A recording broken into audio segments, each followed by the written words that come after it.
Kajian Kitab.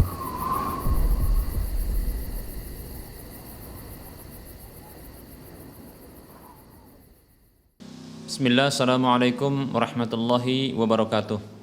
Innal hamdalillah nahmaduhu wa nasta'inuhu wa nastaghfiruh wa na'udzu billahi min shururi anfusina wa min sayyiati a'malina. Man yahdihillah fala mudilla lah wa man yudlilhu fala hadiyalah. Wa asyhadu an la ilaha illallah wahdahu la syarika lah wa asyhadu anna Muhammadan abduhu wa rasuluhu sallallahu alaihi wasallam. Qala Allahu tabaraka wa ta'ala, ya ayyuhalladzina amanu taqullaha haqqa tuqatih wa la tamutunna illa wa antum muslimun. Ya ayyuhan nasu taqu rabbakumul ladzi khalaqakum min nafsin wahidah wa khalaqa minha zawjaha wa bassa minhuma rijalan katsiran wa nisaa'a wattaqullaha alladzi tasaaluna bihi wal arham innallaha kana 'alaikum raqiba. Ya ayyuhalladzina amanu taqullaha wa qulu qawlan sadida yuslih lakum a'malakum wa yaghfir lakum dhunubakum wa may yuti'illaha wa rasulahu faqad faza fawzan 'azima. Amma ba'd. Fa inna asdaqal hadisi kitabullah wa khairal huda huda Rasulillah sallallahu alaihi wasallam wa syarral umuri muhdatsatuha wa kullu muhdatsatin bid'ah wa kullu bid'atin dhalalah wa kullu dhalalatin finnar. Alhamdulillah, segala puji hanya untuk Allah, Zat yang telah memberikan berbagai kebaikan kepada kita, yang bila kita mensyukuri kebaikan-kebaikannya, maka Allah Subhanahu wa taala akan menambahkannya. Selawat dan salam kita ucapkan untuk nabinya Muhammad sallallahu alaihi wasallam, ungkapan yang sepantasnya seorang mukmin mengucapkan selawat dan salam kepada rasulnya, disebabkan Allah saja sang pencipta jagat raya, begitu juga para malaikatnya berselawat untuk nabinya. Para muslim rahimani wa rahimakumullah. Para pemirsa Rosyad TV dan para pendengar Radio Medan Mengaji di mana saja Anda berada, a'azzani Allah wa iyyakum jami'a. Kita masih melanjutkan pembahasan akidah tauhid dalam bahasan al-wala wal bara. Al-wala maknanya adalah loyalitas, al-bara maknanya adalah kebencian dan tindakan berlepas diri. Al-wala yang dituntut adalah kecintaan, loyalitas kepada orang-orang beriman, mencintai dan berkasih sayang dengan mereka, terhadap mereka, menolong dan membantu mereka, serta berlaku tulus, bersikap tulus dengan menasihati mereka disebabkan adanya keimanan serta ketaatan mereka kepada Allah Subhanahu wa taala. Adapun al-bara, yaitu berlepas diri dan benci, adalah maksudnya berlepas diri serta benci kepada musuh-musuh Allah Subhanahu wa taala dari kalangan orang-orang kafir dan orang-orang munafik, menjauhi mereka, berlepas diri dari ritual keagamaan mereka serta keyakinan-keyakinan mereka maupun segala hal yang menjadi kekhususan mereka. Baik para muslim rahimani wa rahimakumullah, setelah kita menjelaskan tentang bentuk loyalitas yang diharamkan, yang menghantarkan pelakunya kepada kekufuran, maka ada loyalitas yang diharamkan namun dia tidak sampai kepada derajat kekufuran, dan ini telah kita sebutkan bentuk dan contohnya pada waktu yang lalu. Baru satu contoh, yaitu mencintai orang-orang kafir dan menjadikan mereka sebagai teman, kawan dan sahabat dekat. Baik para muslim rahimani wa rahimakumullah, yang kedua di antara bentuk atau contoh loyalitas kepada orang kafir yang diharamkan adalah berdomisili, berterusan di negeri kafir, berdomisili ya berterusan di negeri kafir. Maka tidak boleh bagi seorang muslim mukmin untuk hijrah pindah ke negeri kafir.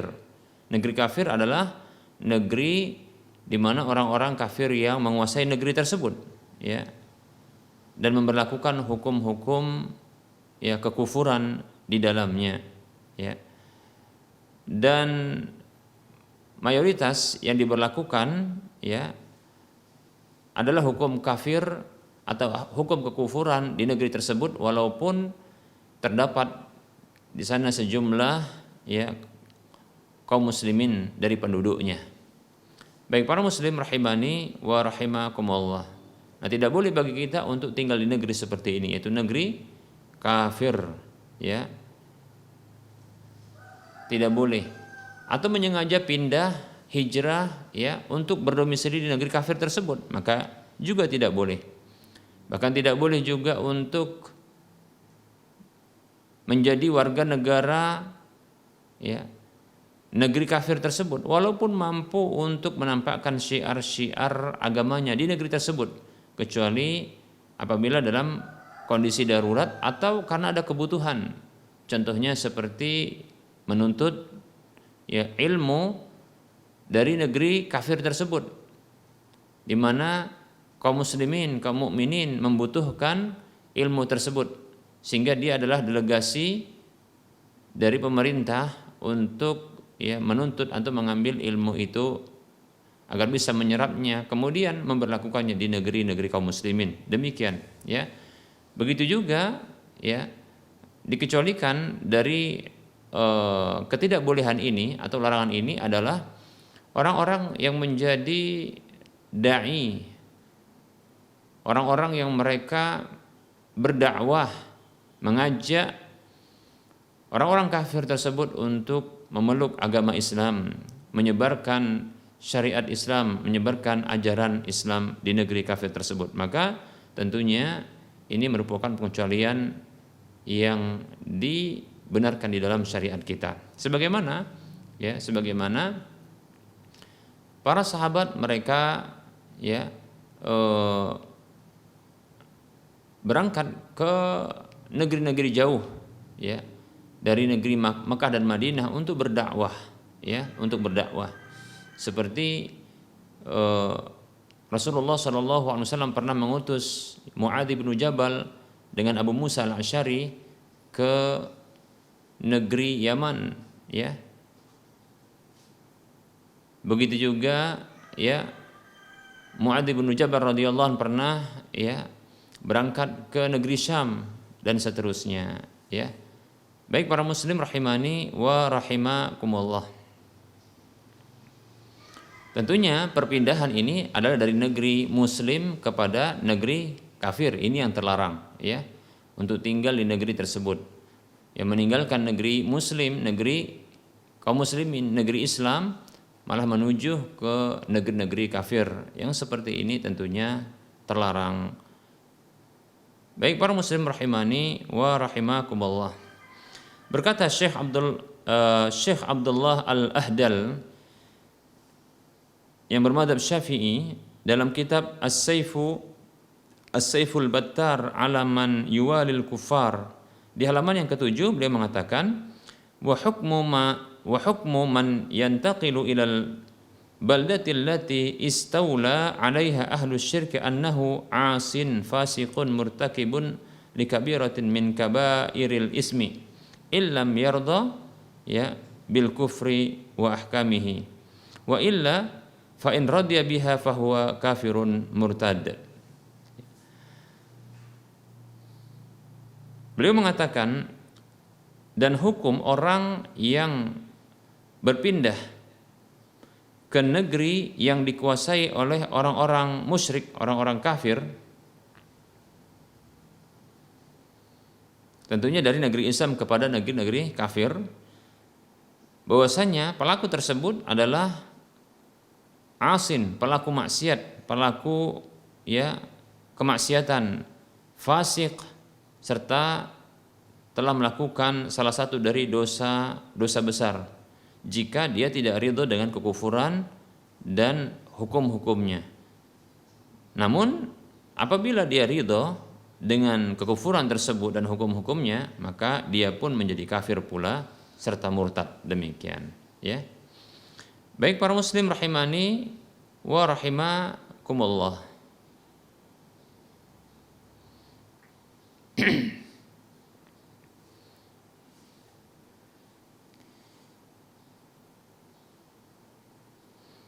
Berkata Syekh Muhammad bin Shalih Utsaimin rahimahullahu taala dalam majmu' fatwa beliau, kaifa tatibu nafsu mu'minin an yaskuna fi biladi kufarin tu'lanu fiha sya'airul kufri wa yakunu al-hukmu fiha li ghairi Allah wa rasulihi wa huwa yushahidu dhalika bi'ainihi wa yasma'uhu bi'idnihi wa yarda bihi bal yantasibu ila tilkal biladi wa yaskunu fiha bi ahlihi wa auladihi wa yatma'innu ilaiha kama yatma'innu ila biladil muslimin ma'a ma fi dhalika minal khataril azimi alaihi wa ala alihi wa auladihi fi dinihim wa akhlaqihim.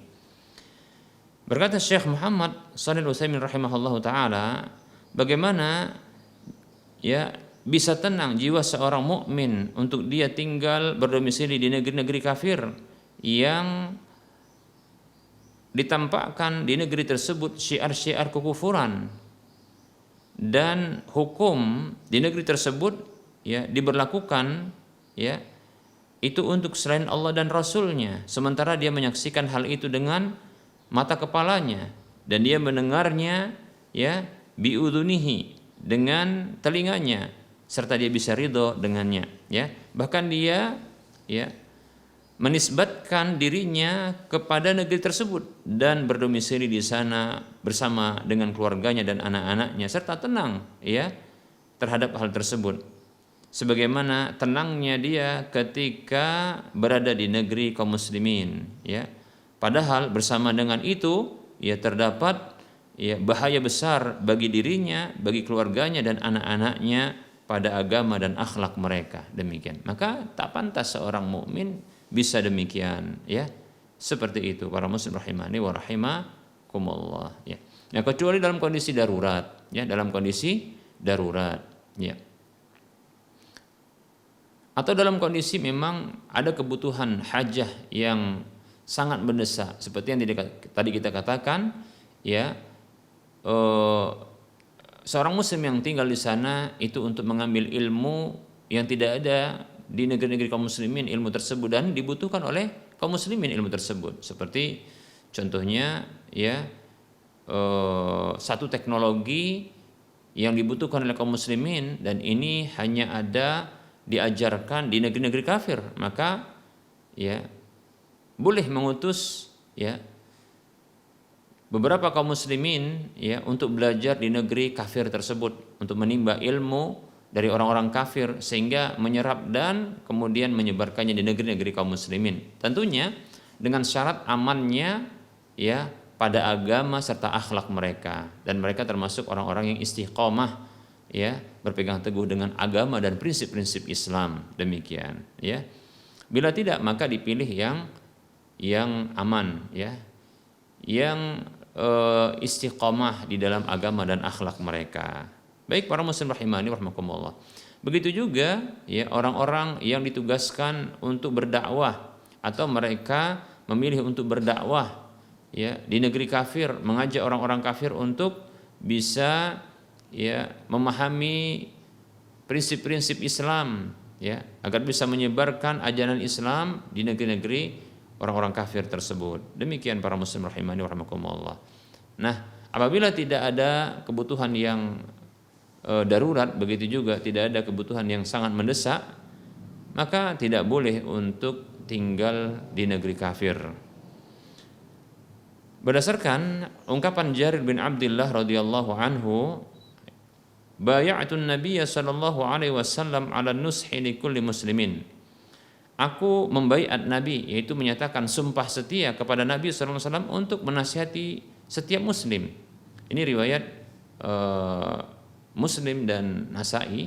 Kemudian ada tambahan dalam riwayat yang lain, wa ala mufaraqatil musyriki, dan aku membaiat Nabi sallallahu alaihi wasallam atau menyatakan sumpah setia kepada Nabi sallallahu alaihi wasallam untuk ya memisahkan diri dari orang-orang musyrik. Demikian para muslim rahimani wa rahimakumullah. Nah, apabila seorang kafir yang mereka telah masuk Islam, sementara negerinya ketika itu adalah negeri kafir, maka bila dia tidak mampu untuk menampakkan syiar-syiar Islam, kewajiban-kewajiban yang Allah bebankan kepada dirinya, ya, tidak mampu untuk ya menjalankan ya ketetapan Allah Subhanahu wa taala di negerinya tersebut, ya, ajaran agamanya, agama Islam yang baru dipeluknya tersebut, ya, dan dia mampu untuk berhijrah, maka wajib baginya ketika itu untuk berhijrah ke negeri kaum muslimin, ya. Ini berdasarkan ijma' para ulama. Fungsinya adalah untuk menjaga agamanya, ya, untuk menjaga agamanya dan menyelamatkan agamanya. Demikian, ya. Tidak boleh baginya untuk tetap tinggal di negeri tersebut kecuali dalam kondisi darurat, ya, karena mungkin tidak diizinkan untuk segera keluar dari negeri tersebut, ya. Dan seterusnya, maka ini perkara darurat tentunya. Baik para muslim rahimani wa rahimakumullah. Allah tabaraka wa taala berfirman di dalam surah An-Nisa ayat 97 dan 98. A'udzu billahi minasyaitonir rajim.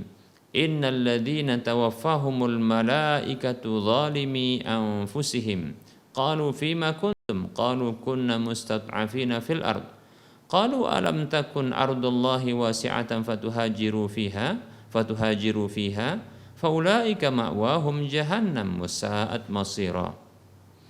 Illal mustad'afina minar rijali wan nisa'i wal wildani la yastati'una hilatan wa la yahtaduna sabila. Allah berfirman dalam surah An-Nisa ayat 97 dan 98 yang artinya sesungguhnya orang-orang yang telah diwafatkan oleh para malaikat dalam kondisi mereka menzalimi diri mereka sendiri, ya. Maka para malaikat bertanya kepada mereka, ya, ada apa dengan kalian? Maka mereka mengatakan, kami orang yang tertindas di permukaan bumi, ya. Maka para malaikat mengatakan, bukankah bumi Allah Subhanahu wa taala itu luas sehingga kalian bisa hijrah, ya, ke negeri tersebut, ya, yang luas tadi? Maka ini hanyalah alasan saja, ya. Maka mereka itulah adalah tempat kembalinya neraka jahanam, na'udzubillahi min dzalik, ya, dan itu adalah seburuk-buruk tempat kembali. Kecuali orang-orang yang tertindas, orang-orang yang lemah dari kalangan, ya, para laki-laki dan wanita, yaitu orang-orang yang lemah seperti orang sakit, ya, gitu juga tua, renta, jompo, ya, atau anak-anak yang mereka tidak mampu, ya, untuk mendapatkan kesempatan hijrah dan mereka tidak juga mendapatkan jalan untuk bisa berhijrah. Demikian, ya. Surah An-Nisa ayat 97 dan 98. Nah, apabila seorang muslim, ya, mampu untuk menampakkan syiar-syiar Islam, menampakkan, ya, kewajiban-kewajiban yang dibebankan dari agamanya kepadanya, seperti bertauhid, melakukan sholat berjamaah, ya, mempelajari hukum-hukum Islam, ya, bisa bagi wanita ini menutup hijabnya atau menutup auratnya dan yang lainnya, maka hijrah ketika itu, ya, hijrah ke negeri muslim itu hanya dianjurkan saja untuk dirinya ketika itu, ya. Namun, ya, tentunya boleh baginya untuk tetap tinggal di negeri tersebut, negeri kafirnya itu, ya, dengan syarat tadi dia mampu untuk menampakkan, ya, syiar-syiar Islam, ya, mampu untuk menjalankan, ya, apa yang diwajibkan, ya, oleh agama Islam ini kepadanya, ya, seperti contohnya mentauhidkan Allah, salat berjamaah, mempelajari agama Islam, ya, menutup aurat secara sempurna dan, ya, kewajiban-kewajiban yang Allah bebankan yang lainnya, maka yang seperti ini, ya, tidak wajib bagi dirinya untuk hijrah dari negeri kafir itu, ya. Tidak wajib baginya untuk hijrah dari negeri kafir tersebut, ya, menuju negeri kaum muslimin. Hanya saja dianjurkan untuk hijrah. berpahala bagi dirinya. Demikian, ya. Tidak berdosa. Seperti itu, ya. Tidak ada dosa baginya, ya, untuk tetap tinggal di negeri tersebut. Asalkan dengan syarat tadi dia mampu untuk menjalankan perintah-perintah agamanya. Baik para muslim rahimani rahimakumullah, Abu Sa'id Al-Khudri radhiyallahu anhu meriwayatkan bahwasanya ada seorang Arab Badui yang bertanya kepada Rasulullah sallallahu alaihi wasallam tentang hijrah. Ya. Maka Rasulullah bertanya kepadanya, "Inna sya'nal hijrati lasyadid, fahal laka min ibil?" Ya, sesungguhnya kondisi hijrah itu betul-betul berat. Ya, apakah engkau memiliki unta? Qala na'am, ia mengatakan iya, ya. Maka Rasulullah bertanya, "Fahal tu'ti shadaqataha?" Apakah engkau mampu untuk, ya, mengeluarkan zakatnya? Ya. Qala na'am, maka ia mengatakan, "Ya, bisa." Qala Rasulullah bersabda, "Fa'mal min wara'il bihar fa innallaha la yatruka min amalika syai'a." Ya, maka beramallah dari balik, ya, lautan ini, karena sesungguhnya Allah Subhanahu wa taala tidaklah meninggalkan sedikit pun dari amalmu. Ya, hadis riwayat Bukhari dan Muslim. Baik para muslim rahimani wa rahimakumullah. Nah, ini tentunya bagi orang yang mampu, ya, untuk menampakkan atau menjalankan kewajiban-kewajiban agama di negeri kafirnya tersebut, ya, tanpa ada penghalang sedikit pun, ya. Bahkan untuk menutup aurat, ya, bagi wanita, ya, begitu juga mempelajari Islam, ya, ini didapatkan secara sempurna, maka ketika itu, ya, boleh baginya untuk, ya, tinggal di negeri kafir tersebut, ya. Hanya saja tetap dianjurkan untuknya berhijrah. Bisa jadi namun, ya, bahkan dianjurkan bagi dirinya untuk tetap tinggal di negeri tersebut. Ya, ini kondisi yang berbeda, yaitu ketika ada maslahat besar, ya, dengan keberadaannya di sana. Seperti contohnya menguatkan saudara-saudaranya dari kalangan kaum muslimin yang lainnya, atau dia keberadaan di sana menjadi, ya, penyebab faktor yang kuat untuk bisa diterimanya Islam di kalangan masyarakat yang ada di sekitarnya, demikian, ya, karena dia mungkin termasuk dai atau orang yang mengajak kepada Islam, maka yang seperti ini bisa jadi, ya, dianjurkan, ya. Demikian para muslim rahimani wa rahimakumullah. Berikutnya, ya, di antara bentuk loyalitas yang diharamkan namun tidak sampai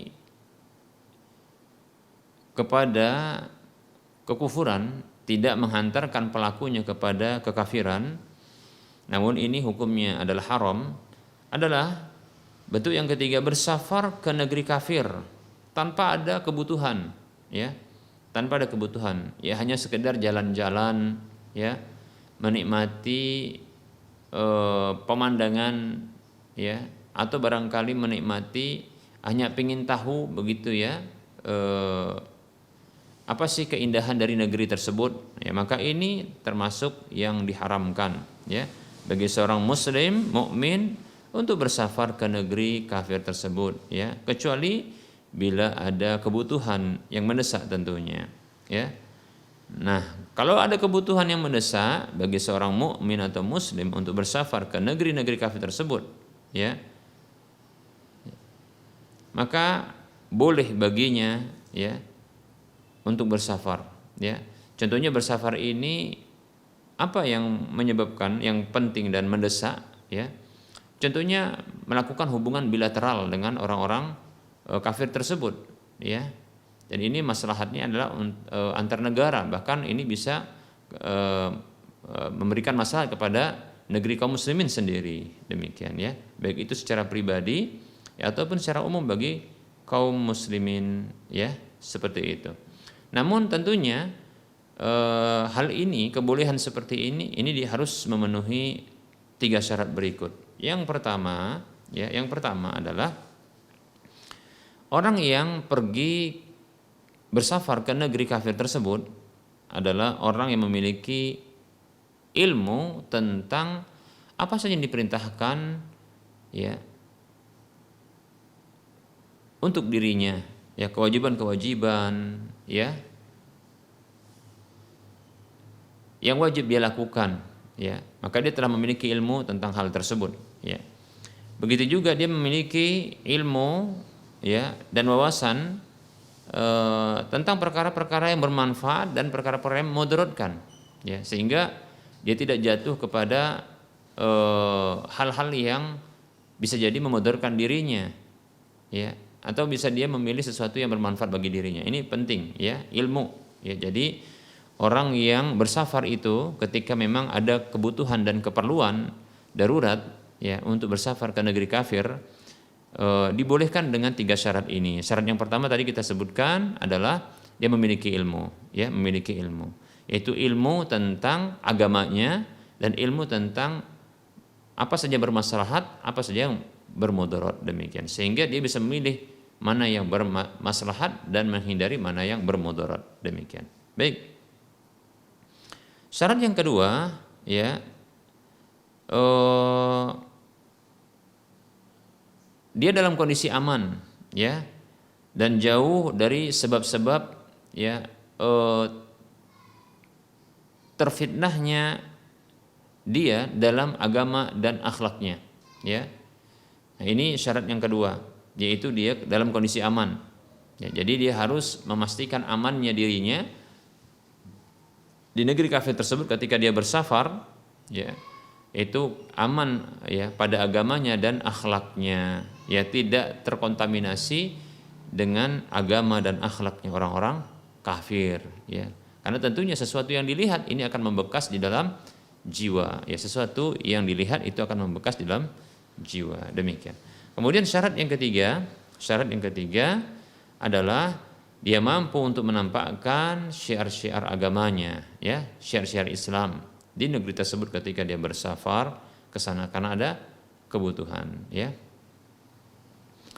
Nah, di antara kebutuhan atau keperluan-keperluan yang membolehkan seseorang untuk safar itu ke negeri kafir, di antaranya adalah safar untuk berdakwah, ya, mengajak orang-orang kafir tersebut kepada Islam, mengenalkan Islam kepada mereka, demikian.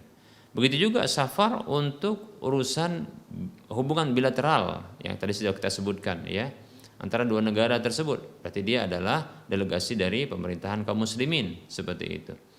Atau bersafar untuk urusan perdagangan, ya, barangkali dia memiliki urusan dagang ya dengan orang-orang kafir dan ini memang dibolehkan, seperti itu.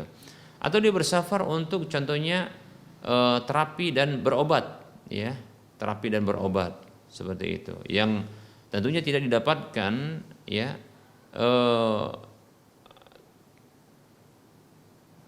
pelayanan kesehatan yang mencukupi di negeri-negeri kaum muslimin, sehingga dia harus bersafar untuk melakukan terapi dan perobatan di negeri-negeri kafir tersebut, ya.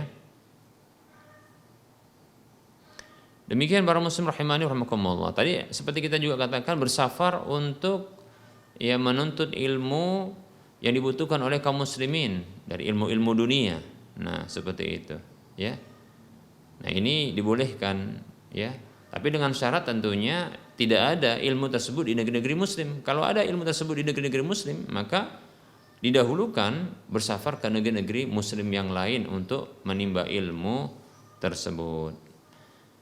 Baik para muslim rahimani warahmatullah, adapun bersafar hanya untuk wisata saja, ya, hanya untuk jalan-jalan saja, ya, untuk rekreasi ke negeri-negeri kafir tersebut, ya, untuk menikmati alamnya, ya, untuk mendaki gunungnya, ya, untuk melihat-lihat keindahan pemandangan sekitarnya dan seterusnya, maka ini adalah safar yang diharamkan, ya, safar yang diharamkan, seperti itu.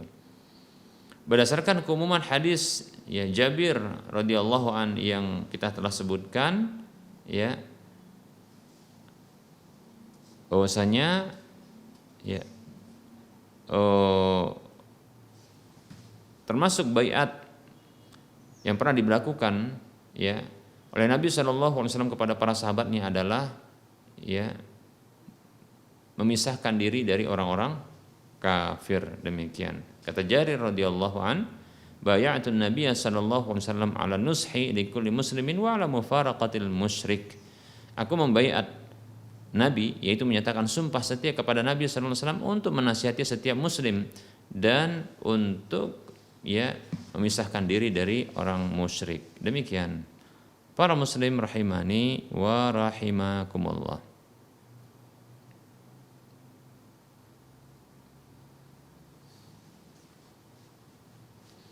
Ya. Nah, tentunya larangan ini ya ini mencakup ya tinggal di negeri kafir ya, baik itu dalam jangka waktu yang lama ataupun dalam jangka waktu yang singkat seperti sehari, 2 hari, sepekan, 2 pekan, sebulan, atau lebih lama daripada itu seperti setahun, bahkan mungkin selamanya ya.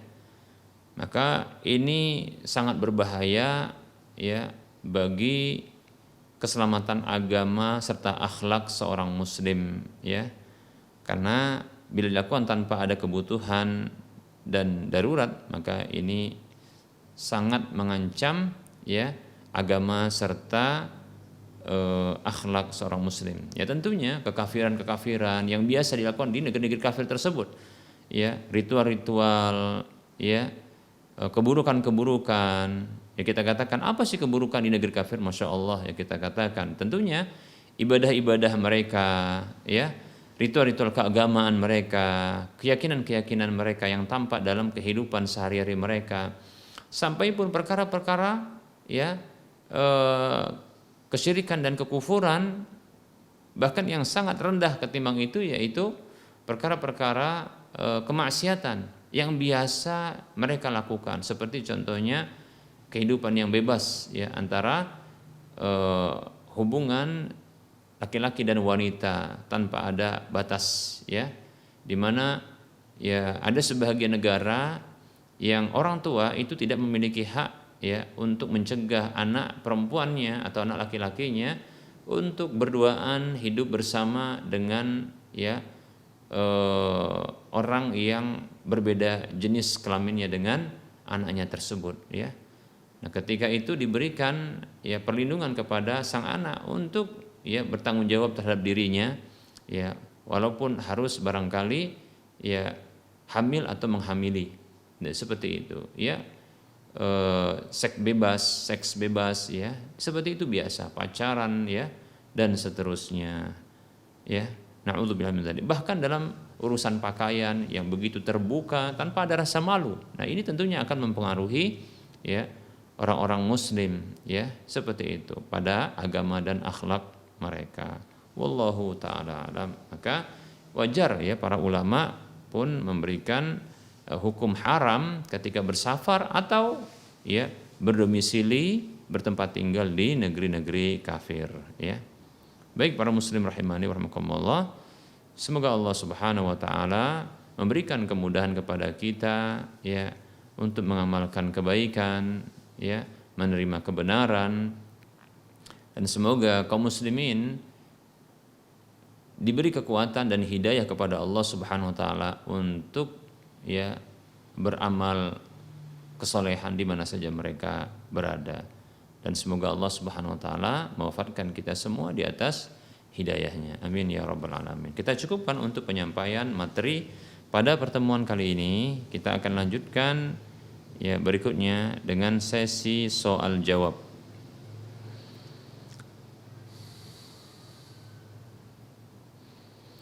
Baik, kita akan menjawab beberapa pertanyaan yang telah masuk.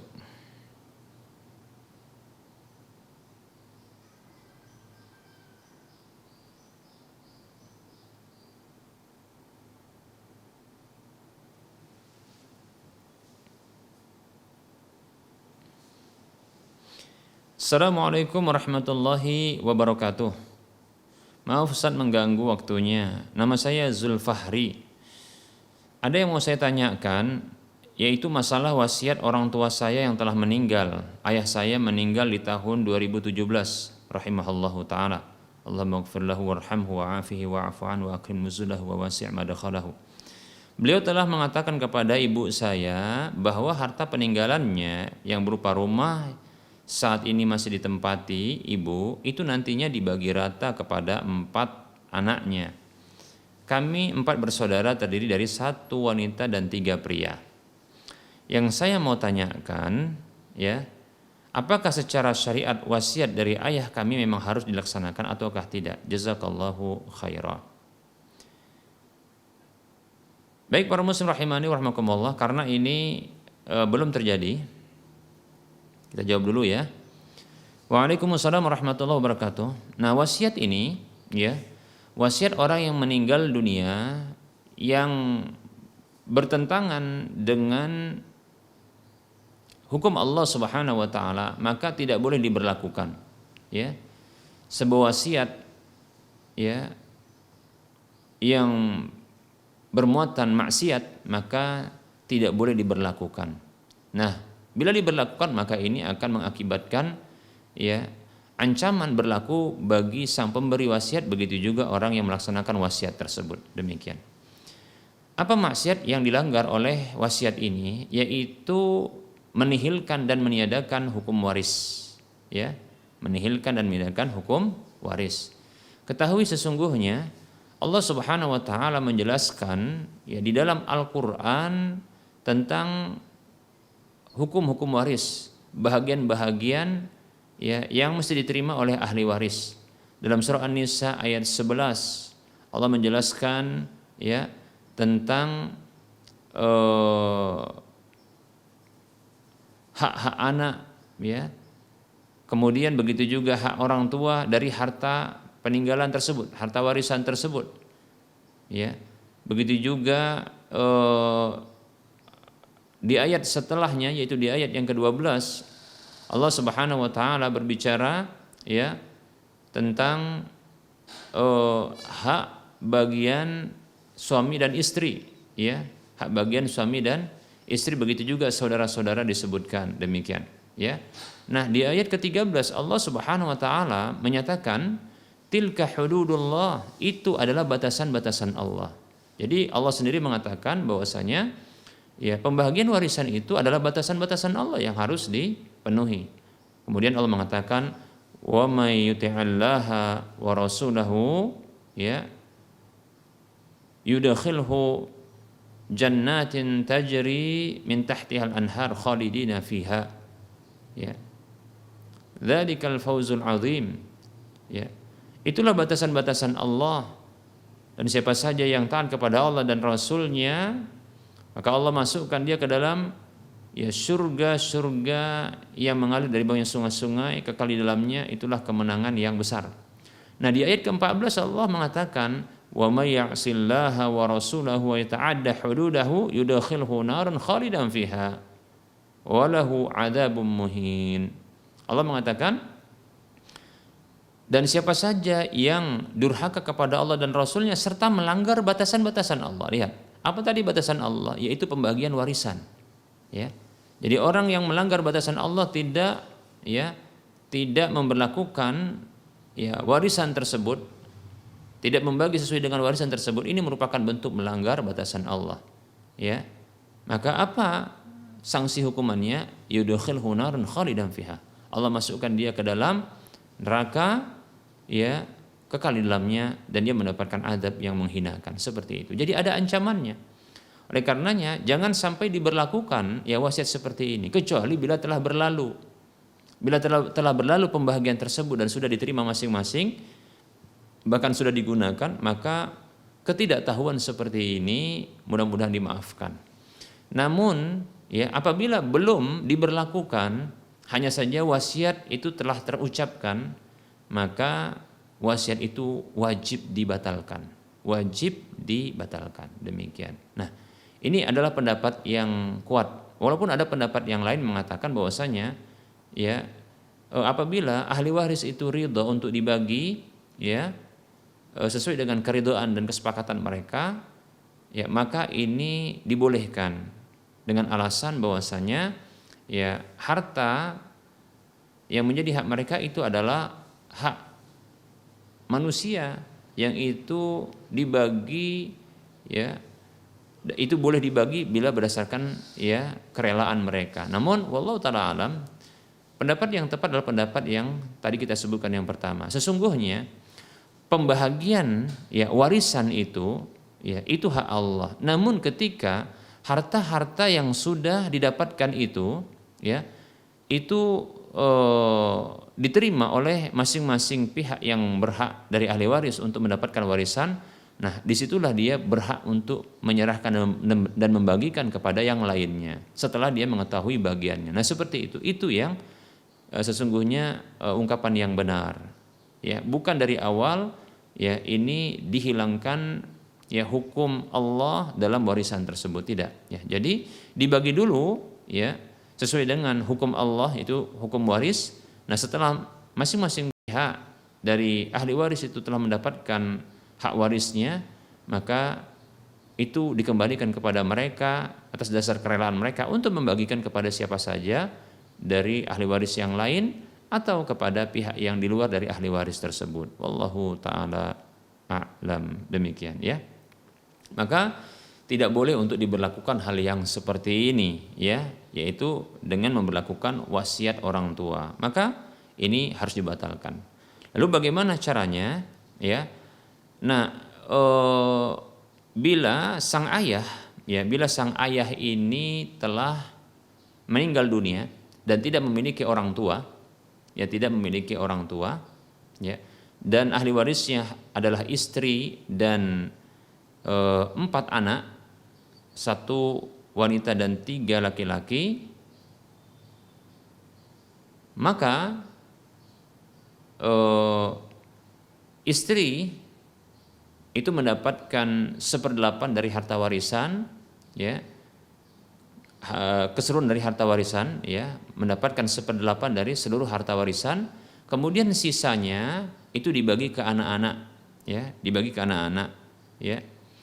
dengan sisanya itu dibagi menjadi 7 karena ada 3 anak laki-laki dan 1 anak perempuan.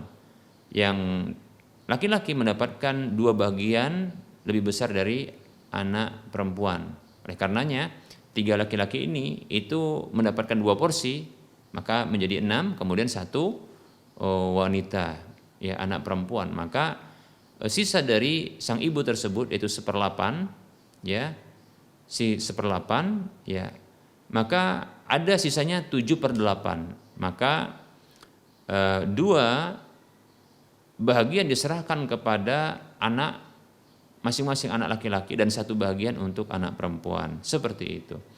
Dan rumah tersebut dan harta warisan yang lainnya bila sulit untuk dibagi dengan bentuk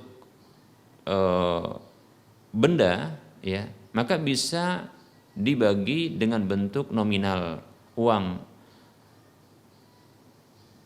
Maksudnya adalah ya harta warisan tersebut dinilai dengan uang terlebih dahulu, kemudian dibagi menjadi 8 bagian. 1 bagian untuk istri, yaitu ibu bagi anak-anak ini, kemudian 1 bagian untuk anak perempuan, kemudian 2 bagian untuk anak laki-laki masing-masingnya. Demikian, seperti itu. Wallahu ta'ala a'lam. Wa anta fajazakallahu khairan. Baik, ini ada pertanyaan.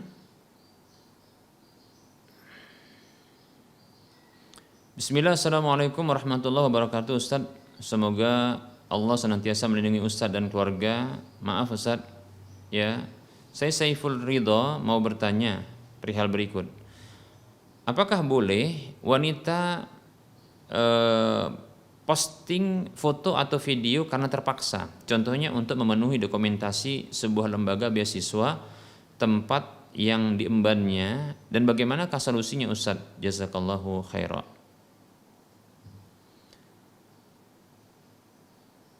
Waalaikumsalam warahmatullahi wabarakatuh. Semoga Allah Subhanahu wa taala juga melindungi ya antum beserta keluarga di mana saja ya antum berada. Sesungguhnya ya eh,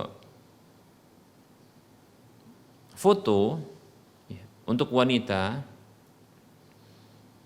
ini berarti masalahnya adalah dua, ya. Itu foto makhluk bernyawa, ya, dengan fitnah yang muncul dari objek foto tersebut karena adalah wanita atau video tersebut. Baik, ya, memfoto ya makhluk bernyawa yaitu wajahnya tentunya, ya, fisiknya, wajahnya yang menampakkan wajah, maka yang seperti ini para ulama berbeda pendapat. Ada yang membolehkan jika memang ada keperluan, ya, seperti ini pendapatnya Syekh Muhammad Shalih Utsaimin rahimahullah taala, ya. Kemudian ada pendapat yang kedua tidak membolehkan, ini pendapat ya Lajnah Daimah dan jumhur ulama demikian, ya. Lajnah Daimah Arab Saudi, ya, ini tidak membolehkan seperti itu. Mengapa demikian? Karena ini merupakan bentuk taswir yang diharamkan, ya. Demikian, ya. Kata Rasulullah sallallahu alaihi wasallam, "Inna asyaddan nasi 'adaban yaumal qiyamati 'indallahi al-musawwirun." Sesungguhnya manusia yang paling keras siksanya di sisi Allah pada hari kiamat adalah tukang gambar, demikian. Ya. Maka dikhawatirkan jatuh kepada hal seperti ini, demikian, ya. Nah, kemudian tentunya berikutnya adalah fitnah yang muncul dari foto tersebut, ya, atau video tersebut karena menampakkan wanita, ya, wanita, lebih-lebih ketika membuka auratnya, demikian, ya. Nah, ini tentunya berdosa kalau menampakkan aurat, ya. Kalaupun seandainya tidak menampakkan aurat, namun menampakkan sebahagian dari anggota tubuh yang ini bisa jadi, ya, walaupun boleh tapi bisa jadi menimbulkan fitnah. Ketahui bahwasanya, ya, wanita itu adalah fitnah yang paling berbahaya bagi laki-laki, ya, ujian yang besar bagi laki-laki. Kata Nabi SAW, ya, ma taraktu ba'di fitnatan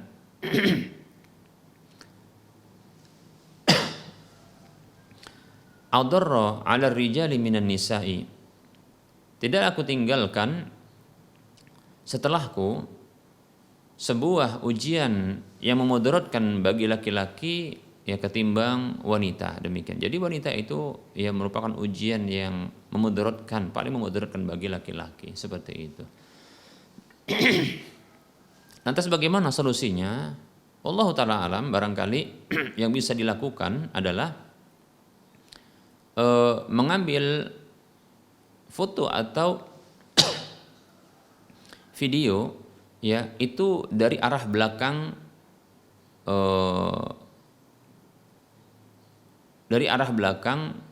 ya, wanita tersebut, ya, sehingga tidak menampakkan wajahnya, namun menampakkan hanya mungkin jilbabnya, seperti itu, ya. Nah, seperti itu, ya, tidak menampakkan wajah dan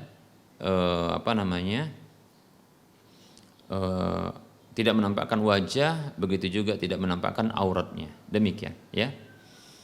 Yang dinampakkan hanyalah mungkin jilbabnya, ya, seperti itu ketika melakukan kegiatan yang diinginkan ketika hendak didokumentasikan, seperti itu, ya. Ya, ini barangkali lebih lebih meringankan, lebih ringan, ya, karena tidak tampak wajah, begitu juga tidak tampak auratnya, sehingga ini kecil mudaratnya, ya. Wallahu taala a'lam. Ada pertanyaan, Assalamualaikum Ustaz, mau bertanya, bolehkah sholat wajib membaca surat yang belum kita hafal dalam Al-Quran ketika kita menjadi imam? Bolehkah sholat wajib membaca surat yang belum kita hafal dalam Al-Quran ketika menjadi imam? Waalaikumsalam warahmatullahi wabarakatuh. Yang saya pahami dari pertanyaan ini adalah membaca surat dengan melihat Al-Qur'an karena belum hafal. Ya. Ketika menjadi imam. Ya. Apakah dibolehkan? Saya condong boleh, ya. Boleh untuk salat ketika menjadi imam itu membaca surat setelah Al-Fatihah itu dengan melihat mushaf. Ya, ini pernah dipraktekkan, ya, oleh seorang budak dari Aisyah radhiyallahu anha, ya, di mana ketika budak ini, ya, menjadi imam bagi Aisyah radhiyallahu anha barangkali dengan wanita-wanita yang lain, ya, dengan melihat mushaf seperti itu. Kalau tidak salah ini riwayat disebutkan oleh Imam Bukhari dalam kitab sahihnya, ya. Jadi insya Allah Ta'ala dibolehkan. Nah, ini barangkali yang saya pahami dari pertanyaan ini, dan demikian pula yang saya bisa jawab untuk pertanyaan ini. Wallahu ta'ala a'lam. Ada pertanyaan berikutnya. Ada pertanyaan, Bismillah, izin bertanya Ustadz. Ya. Dalam konteks hadis yang disebutkan bahwasanya, ya, hadis yang dikeluarkan oleh Imam Abu Daud yang berbunyi artinya semoga Allah merahmati seorang laki-laki yang bangun di waktu malam lalu mengerjakan sholat dan ia membangunkan istrinya, lalu si istri melakukan sholat dan bila istrinya enggan untuk bangun ia percikkan air di wajah istrinya. Begitu juga semoga Allah merahmati seorang wanita yang bangun di waktu malam lalu ia mengerjakan sholat dan ia membangunkan suaminya lalu suaminya mengerjakan sholat. Bila suaminya enggan ia percikan air di wajah suaminya. Demikian, ya. Nah, lalu bagaimana jika sesekali kita bangunkan istri dan anak-anak lalu mengerjakan sholat malam berjamaah? Syukran Ustaz atas pencerahannya. Baik. Bismillah. Memang hadis ini hadis yang sahih, disahihkan oleh Syekh Al-Albani rahimahullah taala dalam Sahihul Jami'. Bahkan hadis ini bukan hanya diriwayatkan oleh Imam Abu Daud, begitu juga Imam An-Nasa'i, begitu juga Imam Ahmad serta yang lainnya, ya. Ini hadis yang sahih, ya. Hanya saja ada riwayat yang lain, ada tambahan, ya, disebutkan dalam hadis tersebut, ya. Ketika seorang suami atau istri membangunkan pasangannya, ya, disebutkan dalam hadis itu fasallaya, lalu keduanya salat jami'an, yaitu jami'an artinya bersama, ya. Di sini disebutkan dengan fasallaya jami'an. Jadi hadis ini adalah motivasi, ya, motivasi untuk melakukan sholat malam lalu membangunkan pasangan hidupnya, ya, demikian. Dengan motivasi berupa mendapatkan kerahmatan, doa kerahmatan dari Allah, doa kerahmatan dari Rasulullah, yang kerahmatan itu datang dari Allah Subhanahu wa taala. Rahimallahu rajulan. Dalam satu hadis begitu, penggalan hadis berikutnya rahimallahu imro'atan, ya. Semoga Allah merahmati seorang laki-laki. Begitu juga berikutnya, semoga Allah merahmati seorang wanita yang mereka ini membangunkan pasangannya, ya, yang mereka itu bangun lalu mereka sholat malam lalu membangunkan pasangannya, ya, agar sholat malam. Bila enggan maka ia mencipratkan air ke wajah pasangannya. Demikian. Lalu disebutkan dalam riwayat yang lain fasallaya jami'an, lalu keduanya sholat berjamaah. Oleh karenanya berdasarkan hadis ini, ya, ini artinya motivasi untuk melakukan sholat malam, baik itu melakukan secara sendiri maupun secara berjamaah antara suami istri. Demikian, dimotivasi dengan mendapatkan kerahmatan dari Allah Subhanahu wa taala, ya. Jadi demikian. Jadi boleh untuk dilakukan secara berjamaah. Wallahu taala a'lam. Ya, hadisnya sahih. Ada pertanyaan di sini, ya. Assalamualaikum Ustadz, semoga rahmat Allah tercurah selalu kepada Ustadz dan keluarga serta semua umat muslim. Izin bertanya Ustadz, Satu, bolehkah mengqadha salat sunat qabliyah zuhur menjelang salat fardu asar? Begitu juga ba'diyah zuhur setelah salat fardu asar. Kedua, bolehkah membaca zikir sehabis salat fardu sambil mendengarkan kajian? Jazakallahu khaira. Waalaikumsalam warahmatullahi wabarakatuh. Semoga juga rahmat Allah tercurah kepada sang penanya beserta keluarga di mana saja berada. Baik. Ada beberapa dalil yang menunjukkan bolehnya mengqadha mengganti salat sunat yang rawatib, ya.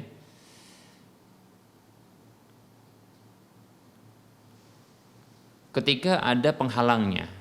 Hadis pertama adalah hadis tentang seorang sahabat setelah salat subuh, sahabat ini bangkit melakukan sholat 2 rakaat. Maka Rasulullah SAW itu mendatanginya. Setelah selesai, maka Rasulullah bertanya kepadanya, ya, sholat subuh 2 rakaat, ini sholat apa? Maka sahabat tadi menyatakan, ya, sesungguhnya tadi saya belum sempat untuk melakukan sholat, ya, rakaat al-fajri 2 rakaat sebelum subuh. 2 rakaat ini adalah itu, demikian, seperti itu, ya. Lalu Rasulullah diam, dan ini menunjukkan ya persetujuan Nabi SAW terhadap tindakan itu. Jadi 2 rakaat ya qabliyah subuh bila terluputkan maka boleh untuk diqadha setelah melakukan salat subuh. Ya, demikian. Kemudian hadis yang kedua adalah hadis ketika Rasulullah SAW baru saja selesai sholat zuhur berjamaah, ternyata ada delegasi dari satu kabilah, kalau nggak salah kabilahnya Abdul Manaf, ya, kalau tidak salah, ya, saya lupa apakah kabilah Abdul Qais atau Abdul Manaf, ya. Yang jelas satu kabilah datang, delegasi ini menemui Rasulullah SAW. Nah, Rasulullah SAW segera menyambut tamu tersebut, karena mendahulukan yang wajib itu adalah wajib ketimbang melakukan yang sunat, ya. Rasulullah meninggalkan zikir, begitu juga salat sunat ba'diyah, lalu melayani tamu.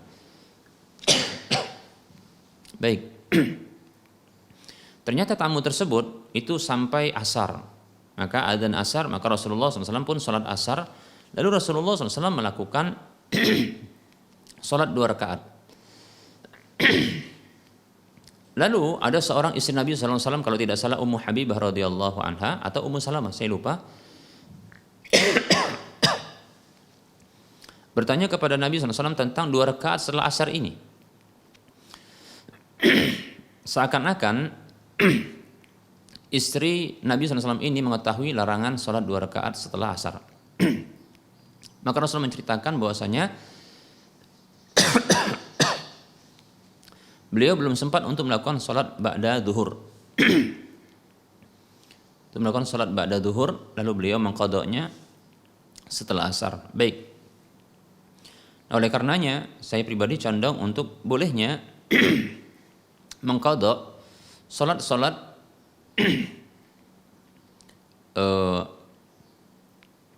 salat-salat qabliyah dan ba'diyah yang terluputkan, yang belum sempat untuk dikerjakan, ini bisa diqadha di waktu lapang, ya, seperti itu, ya. Demikian. Wallahu ta'ala alam. Kemudian ada pertanyaan yang kedua tadi, ya, yaitu membaca zikir setelah salat fardu sambil mendengarkan kajian.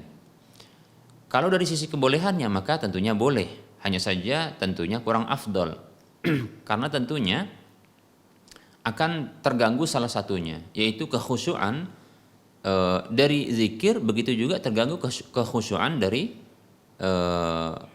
mendengarkan kajian itu, ya, memahami kajian tersebut. Ya, kita katakan berarti ada salah satu dari ibadah tersebut, ya, apakah itu zikirnya ataukah mendengar kajian yang ini tidak konsentrasi, ya. Demikian, ya. Namun boleh tentunya. Nah, kalau seseorang itu lebih fokus kepada mendengarkan kajian namun lisannya berzikir, maka kita katakan berarti itu hanya zikir dengan lisan saja, tidak zikir dengan hati pula, ya. Tentunya ini mengurangi keafdalan, wallahu taala alam. Tapi kalau ditanya apakah boleh, jawabannya insyaallah taala boleh, hanya saja kurang afdol, wallahu taala alam. Ada pertanyaan, Assalamualaikum Ustadz, bagaimana pembagian harta warisan menurut syariat seorang perempuan yang ditinggal mati oleh suaminya dengan memiliki 3 orang anak laki-laki yang sudah menikah, sementara suami memiliki saudara perempuan dan saudara laki-laki. Ya, sebelum meninggal suami berniat menjual rumah kontrakan untuk biaya umroh, ya, tapi belum terlaksana, ya. Jazakallahu khairan. Baik. Waalaikumsalam warahmatullahi wabarakatuh. Seorang laki-laki yang meninggal dunia, ya, yang meninggalkan beberapa ahli waris, seperti contohnya adalah seorang istri dan 3 orang anak laki-laki, ya. Begitu juga ya saudara perempuan dan saudara laki-laki dari laki-laki meninggal ini, maka ahli waris yang mendapatkan warisan adalah istri, ya. Istri itu mendapatkan 1/8. Jadi sang penanya ini atau sang perempuan ini, ya, istrinya ini mendapatkan 1/8 karena ada anak, ya, karena ada anak. Kemudian saudara laki-laki maupun saudara perempuan dari si mayit ini tidak mendapatkan harta warisan karena terhalang oleh anak laki-laki, demikian, ya, seperti itu. Mereka tidak mendapatkan. Ya. Nah, sisa dari harta yang diarahkan kepada istri si mayit tersebut, ya, yang diarahkan kepada istri tadi 1/8, sisanya, ya, itu dibagi menjadi 6, ya, atau dibagi menjadi 3, dibagi menjadi